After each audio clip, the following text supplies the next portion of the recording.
Meus amados irmãos, nós falamos com muita frequência com relação ao propósito de Deus para a nossa vida, né? Ontem também pensamos sobre isso, porque a igreja tem um propósito, amém, igreja? Amém. Tem aquele livro, né, do Rick Warren, que fez grande sucesso no meio evangélico, Uma Igreja com Propósitos.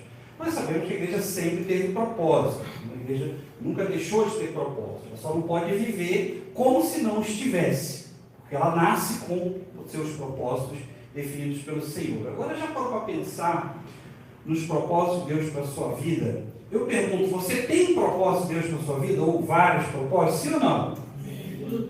Parece, na verdade, quando falamos isso, parece uma coisa bem redundante, né? Parece uma coisa redundante, porque se nós já entendemos que Deus tem um propósito para a vida de todos, soa um pouco redundante dizer, Deus tem um propósito na sua vida. Então, tendemos a usar essa expressão de forma um pouco vazia às vezes, né? Então, temos que tomar muito cuidado para não ficar falando, Deus tem um propósito na sua vida e só, né? E só isso, né? Porque isso é uma coisa, implícito para nós.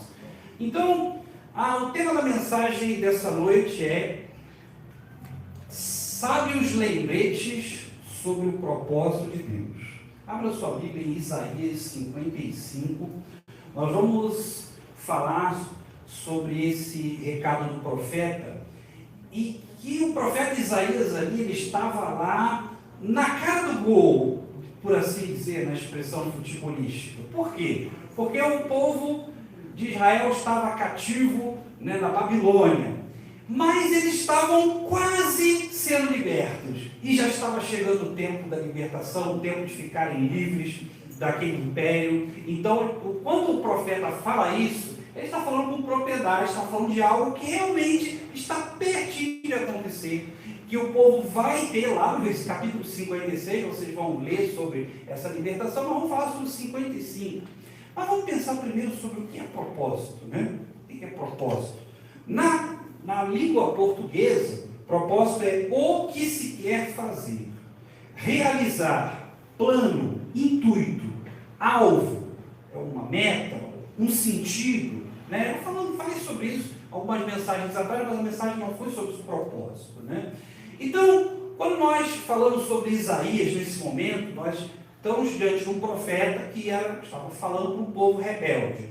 Um povo rebelde que, mesmo na bênção, reclamava.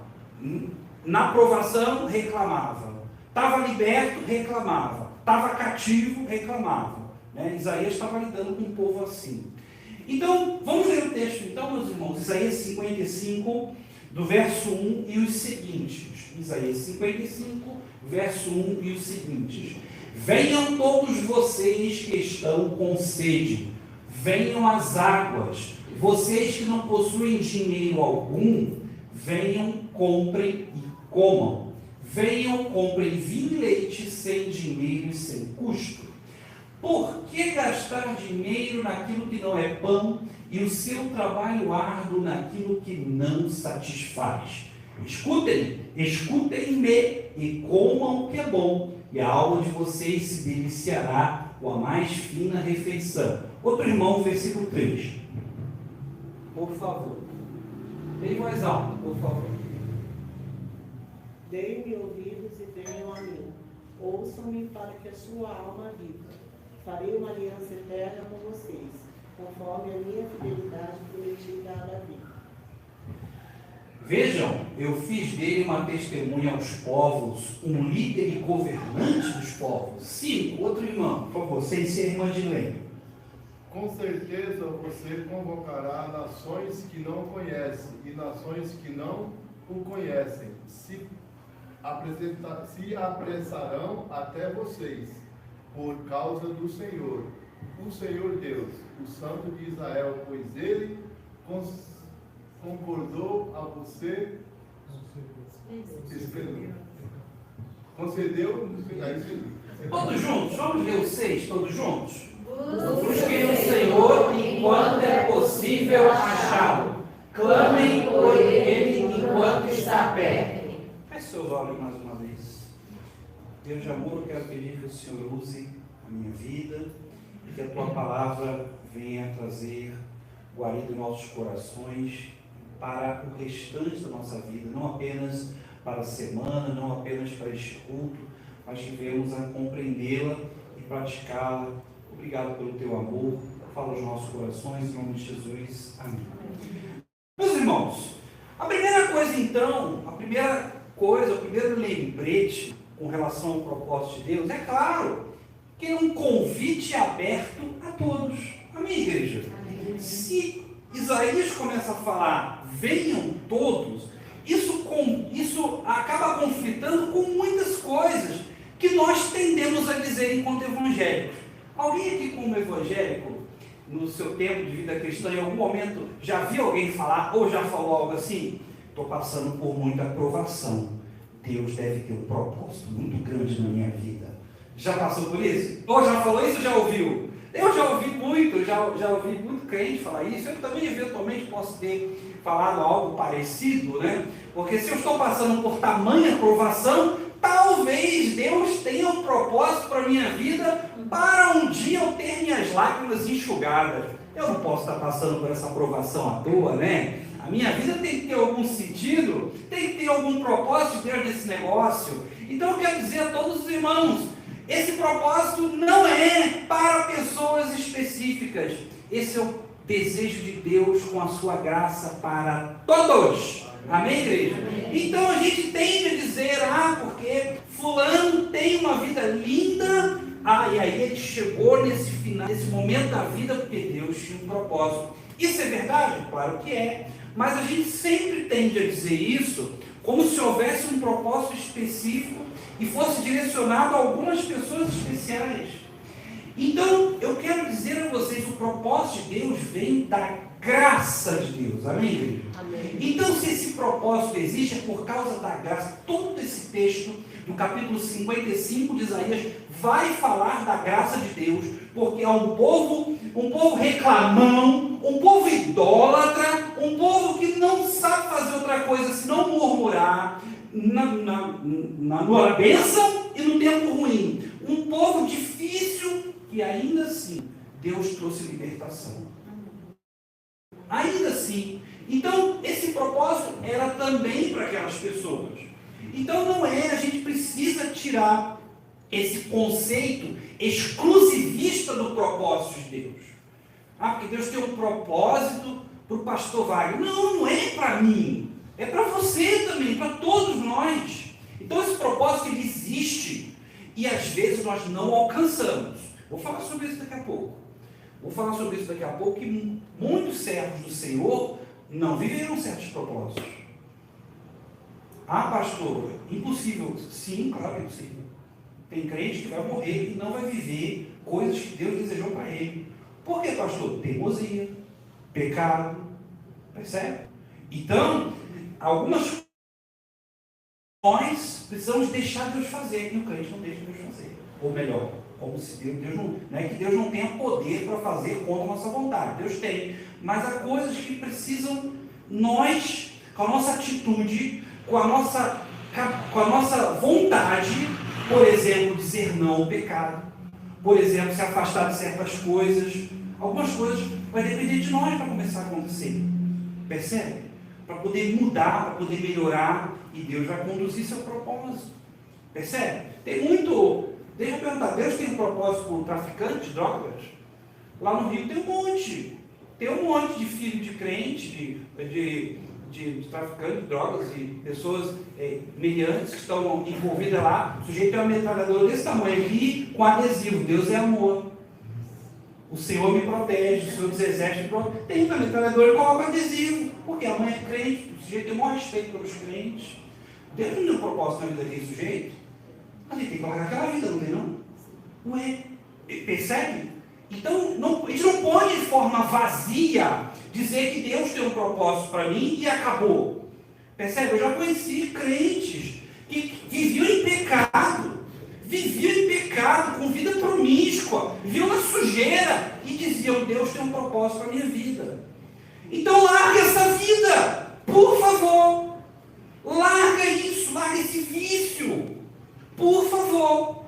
Deus tem algo muito melhor para você. Deus tem coisas maravilhosas para você viver, mas você está travancando as coisas com a vida que tu leva. Percebe?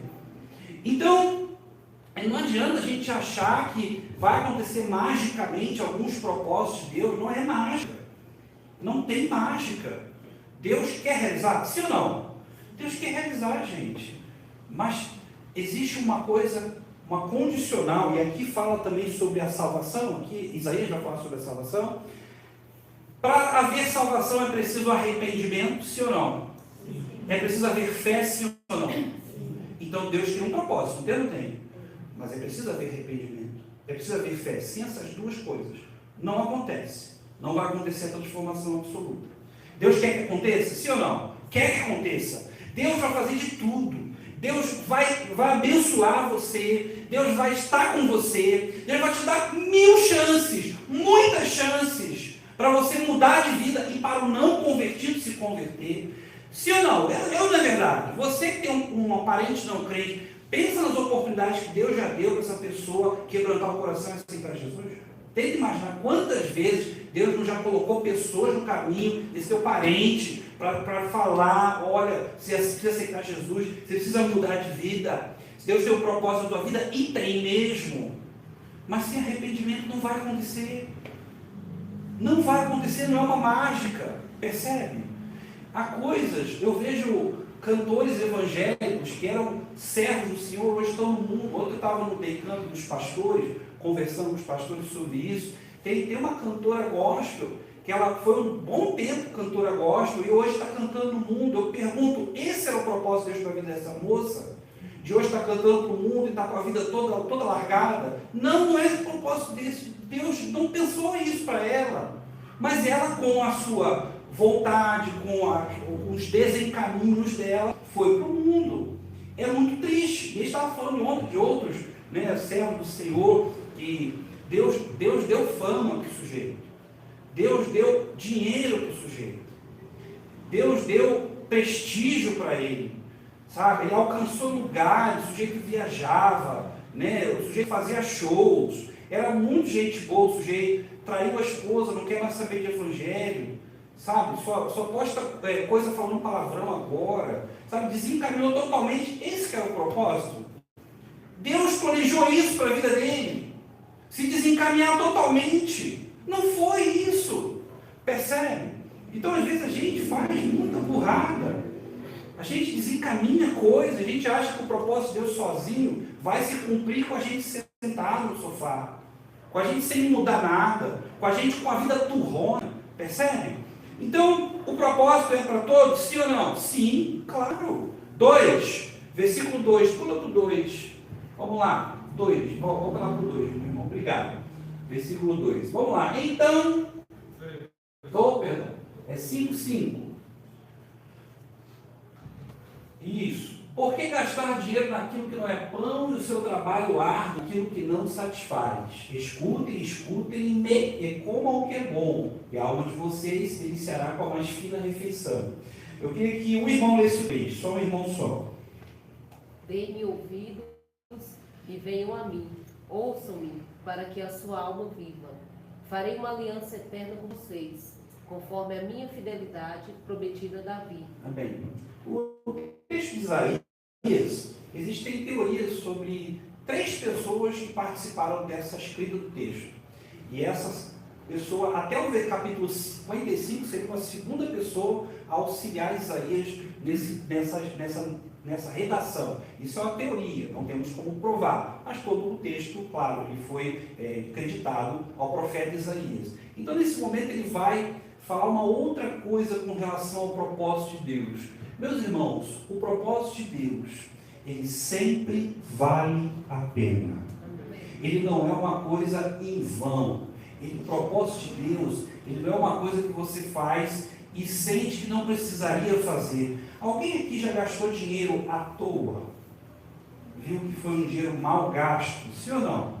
Alguém aqui já fez uma compra e viu que foi em vão? Né? Alguns homens aí, alguém já comprou um carro que não devia ter comprado? Já comprou alguma coisa que foi em vão? Você reconhece isso? Você reconhece que perdeu. Você reconhece que foi prejuízo. Né? Alguém aqui já teve um relacionamento em vão, que muito crente acontece também. Né? Começa a namorar em vão. Não acrescentou em nada aquele relacionamento. Aquela pessoa não era para ter se relacionado com aquela pessoa, a pessoa teimou e foi. Né? Brigou com a mãe, brigou com o pai, brigou com a família toda, mas se embrenhou naquele relacionamento, que não deu nada para ela, não abençoou em nada, não edificou em nada. Foi em vão. Mas o propósito de Deus, ele não te dá essa sensação. Amém, igreja? Amém. O propósito de Deus te dá a sensação e te dá a certeza. Ele não te dá só uma sensação, porque sensação é uma coisa passageira, uma coisa muito supérflua, muito superficial, não dá para a gente mensurar. Então, o Isaías, o profeta, vai dizer, né, não é desperdício de vida. E outra, só Deus satisfaz a alma. Amém? E se satisfaz a sua alma, vale a pena. Vocês concordam ou não? Se satisfaz a tua alma, vale a pena. Então não é um desperdício de vida o propósito de Deus, nunca será. Aquilo que Deus quer fazer para você não é desperdício de vida. Igual muita gente aí fora vai dizer. Muitas pessoas que não temem a Deus, eu até entendo isso. Meu pai dizer isso, porque não era crente, por que eu vou cobrar que meu pai tivesse palavras de pessoas que temem a Deus, né? Ele poderia entender que eu estava desperdiçando minha juventude na igreja. Por que meu filho não está indo para as festas? Por que meu filho não está indo para a farra? Por que meu filho não está aproveitando a juventude dele como eu aproveitei, entre aspas, né? Então, para algumas pessoas, quando não temos a visão de Cristo, estar nos caminhos do Senhor é desperdício, né? Tem jovem que fala isso, né? Ah, pastor, eu vou para a igreja quando eu estiver mais velho. Já ouviu isso? Quero aproveitar a vida, pastor. Por que eu vou para a igreja agora? Depois eu vou olhar para trás e vou me arrepender. Eu sinto te dizer. A Bíblia diz que você vai olhar e vai dizer, sabe o quê? Não tenho neles contentamento. A Bíblia diz isso. A Bíblia não diz o contrário. A gente é que acha que eu vou curtir a vida e vou ficar velho. Eu canso de dizer, se você negar seus melhores anos para Jesus hoje, quando você está com vigor, você tinha que ter vergonha. Tinha que ter vergonha de negar seus melhores anos para Jesus. Eu tenho alegria em ver o jovem, o servo do Senhor, o jovem, querendo se investir na obra, fazer coisas para Deus, sabe? Tem jovem que fala na minha cara, não, pastor, não quero saber de igreja, não. Eu vou para a igreja no domingo à noite, mas se eu tiver que ficar 2 anos, 2 meses sem ir para a igreja, eu fico, porque a minha prioridade é meu futuro. Depois, mais na frente, ninguém vai me sustentar. Olha a cabeça da pessoa. Igreja para mim é secundária, pastor. Tudo bem, igreja, a igreja física, a igreja instituição, a igreja CNPJ, ser secundário sim, mas não Deus. Tem uma coisa que Deus não aceita, é isso. Segundo lugar, secundário, provisório, Deus não aceita isso. Ele quer você por inteiro. Ele quer ser o número 1 da tua vida, amém, igreja? E vale a pena. Vale ou não vale? Então vale a pena sempre. Não é de vez em quando, valeu a pena para fulano, deu tudo certo na vida dele. Não, vale a pena servir ao Senhor. Vale a pena estar nos caminhos do Senhor. Vale a pena fazer as coisas de Deus.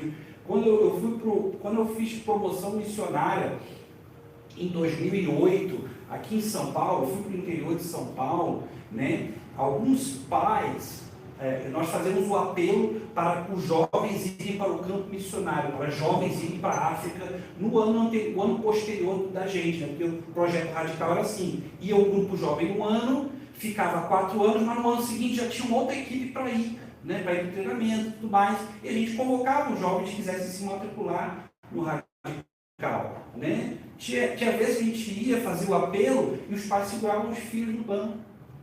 Seguravam o filho, não, você não vai lá na frente tomar essa decisão, não. Você não vai para lugar nenhum. Você não vai. Mas por quê, pai? O pai era crente, não era pai não crente, não, o pai é crente. Não queria um filho missionário, não queria um filho na obra de Deus. Não vai para projeto missionário algum. Percebe? Então você via muita resistência. Alguns olhavam para a casa da gente, que peninha de vocês. Que fique pendente de você. Às vezes a gente ganhava oferta, não é porque os irmãos amavam a obra, não. É porque os irmãos tinham pena da gente. Olhavam para a gente com pena. Tadinho deles, vão para o campo missionário. Tadinho deles, vão desperdiçar a vida. Olhavam para a gente e falavam isso praticamente com todas as letras. A gente estava desperdiçando, como se não valesse a pena viver aquele tempo missionário. Percebe? Então vamos lá.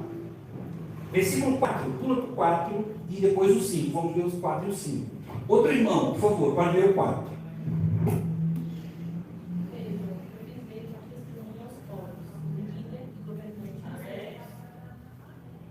Sim, outro irmão.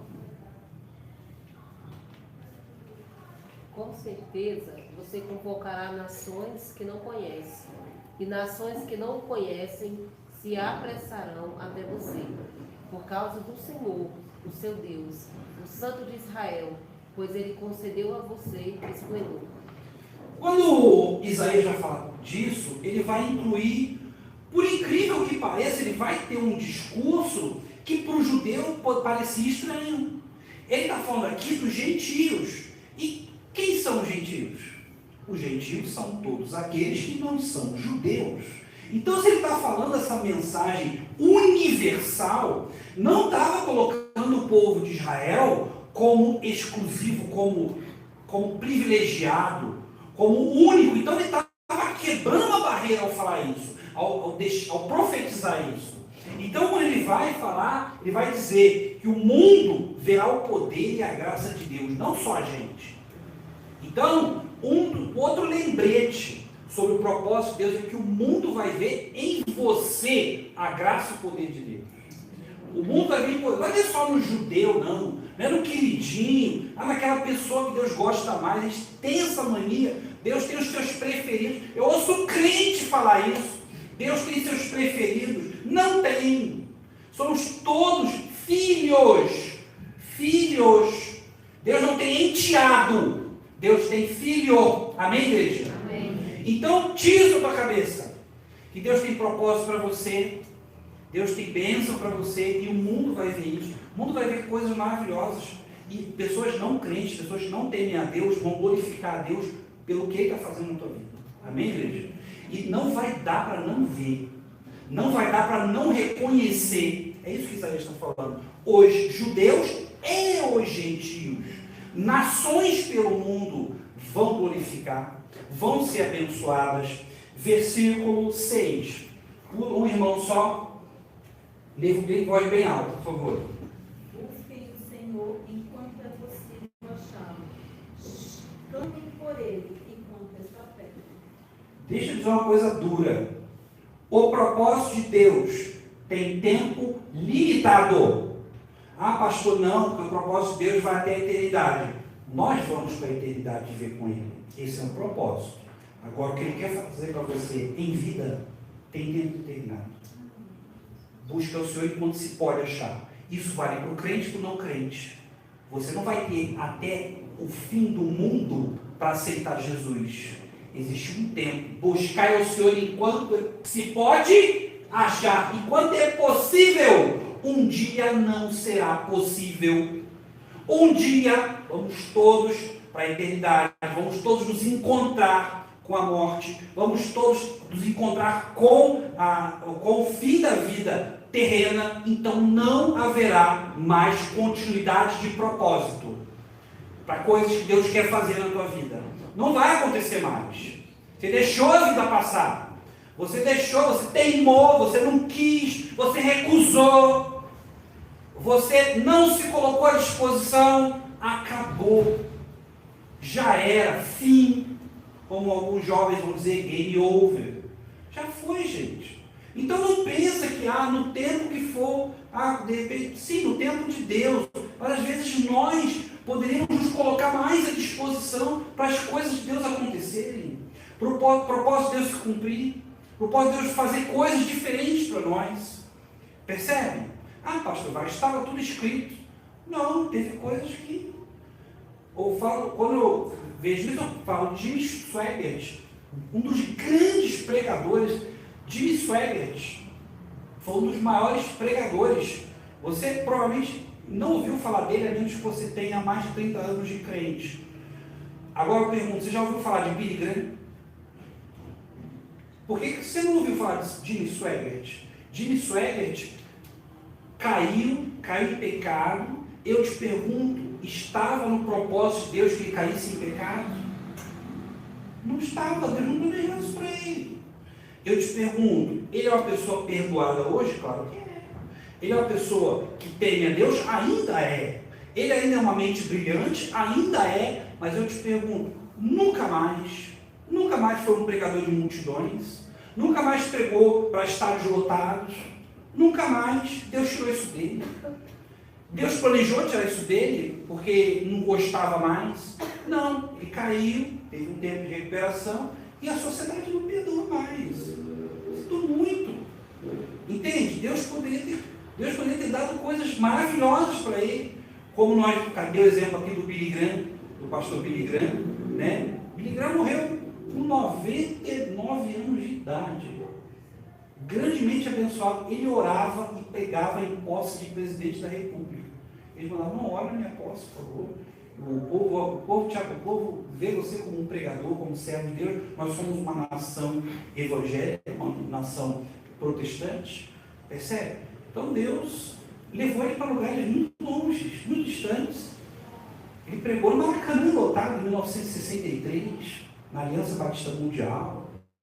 Né? Eu não estava lá quando eu era nascido, mas era uma pessoa que tinha grande alcance. Eu não queria dar isso para outros pregadores? Queria, claro que queria. Cantores evangélicos podiam chegar a lugares abençoados. Percebe? E por conta da vida que levam, por conta da soberba. Muito cuidado com a tua vaidade, tá, meu irmão? Deus vai impedir você de chegar a lugares mais longe. Deus vai falar, não quero. Eu pergunto outra vez. Será que Deus não poderia ter dado mais tempo ao rei Saul? O que vocês acham? Poderia, mas Saul fez tudo que desagradava a Deus, chegou o momento de Deus rejeitou Saul como rei e manda Samuel ungir um novo rei. Percebe? Deus deixou de amar Saul? Não deixou de amar Saul, mas Saul deixou de viver outras coisas. Não é verdade? Deixou de viver algumas bênçãos. Foi grandemente abençoado, era um homem forte, um homem amado, um homem guerreiro, um rei querido por muita gente ainda, mas ele não foi além, não viveu outras coisas que Deus tinha como propósito por causa da teimosia dele. Percebe? Então tem uma condição, não é assim bagunçado, eu sou queridinho, vai acontecer. É uma pergunta para você ver se vai acontecer mesmo. Né? A pergunta para a tua esposa, para tu ver se teu casamento vai durar. Desrespeita teu marido para tu ver quanto tempo tu vai permanecer casada. E eu te pergunto, Deus quer que você se divorcie? Deus não planejou isso. Deus não está com isso no coração. Mas a gente às vezes faz as coisas, né? Percebe? E a gente joga umas coisas fora. E você tem que assumir isso. Ah, pastor, estava escrito. Não, estava escrito não. Você que errou mesmo. Você que fez coisa errada. Você que saiu do rumo que Deus tinha para você.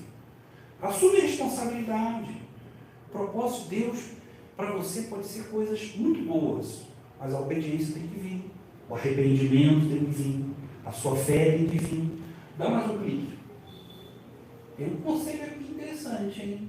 No 7, pula do 7. Tem um conselho legal aqui. Lê um irmão só, por favor. Que o ímpio abandone o seu caminho, e o homem mau, os seus pensamentos. Volte-se ele para o Senhor, que terá misericórdia dele. Volte-se para o nosso Deus, pois ele dá do bom agrado a seu perdão. Igreja, sai do caminho errado. Sai desses rumos errados que eventualmente pode estar na tua vida. Você crente, você não crente. Pede a Deus para abrir seus olhos para o que pode estar errado na tua vida, para você viver coisas muito boas. Né? E fica com essa coisa de que Deus tem coisas muito boas só para uns e para outros. Às vezes coisas muito boas não vão acontecer na tua vida porque você é teimoso demais. Porque você não se quebranta, você não se arrepende. Tem crente que tem um problema gravíssimo com relação ao quebrantamento de coração. Não admite que errou. não admite que está num caminho que não é legal. Vem parente, vem esposa, vem marido, vem filho. Todo mundo fala, mas o crente não quer mudar. Não vou mudar nada. Já conhece a pessoa turrona assim? Não vou mudar não. Então a gente vai continuar com a mesma vida, percebe? Deus vai continuar amando a gente, mas algumas coisas não vão acontecer. Percebe? Então, feche seus olhos, por favor. Graças a Deus. Senhor Deus eterno, Pai. Muito obrigado pela palavra. O Senhor ministrou ao nosso coração. Falou a minha vida, Senhor Deus. Falou a vida dos teus servos que aqui estão. Deus, uma semana na tua presença. Muito obrigado pelo teu amor infinito. Em nome de Jesus. Amém.